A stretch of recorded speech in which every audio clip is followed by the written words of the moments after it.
একটা বই দেখাবো, এটা এই বছরের অক্টোবরে রিলিজ হয়েছে অক্ষরবৃত্ত প্রকাশনী থেকে। চট্টগ্রাম নিয়ে একটা বই, বইটার নাম হচ্ছে চট্টগ্রামের পর্তুগিজ অধ্যায়, লিখেছেন কমলেশ দাশগুপ্ত। অনেকেই আমাদেরকে বিভিন্ন সময়ে মেসেজ করেছেন যে চট্টগ্রামের ইতিহাস ঐতিহ্য বা চট্টগ্রাম নিয়ে কোনো বই আছে কিনা। এইটা হচ্ছে তারই একটা, অক্ষরবৃত্ত থেকে এসেছে বইটা। কি পর্তুগিজ অধ্যায় নিয়ে লেখা আর কি। তো যারা চট্টগ্রামের ইতিহাস বা ঐতিহ্য বা এই রকম ধারণার বইগুলো যারা পছন্দ করেন, এই কমলেশ দাশগুপ্তের লেখা বইটা দেখতে পারেন। বইটা কি নিয়ে লেখা, কি আছে অ্যাকচুয়ালি জানার জন্য এই বইটা পড়তে পারেন। এখানে বেশ কিছু ইলাস্ট্রেটর রয়েছে, এই যে ম্যাপ রয়েছে। তো বইটা অর্ডার করতে পারেন আমাদের বুকশপ থেকে।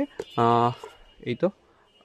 এবং চট্টগ্রাম রিলেটেড আরও বেশ কিছু কালেকশন আমাদেরকে পাঠানো হবে এই মাসের মধ্যেই। অক্ষরিত থেকে চট্টগ্রাম রিলেটেড যত বই আছে সব বই আমাদের কাছে পেয়ে যাবেন। তো এই হচ্ছে একটা বই।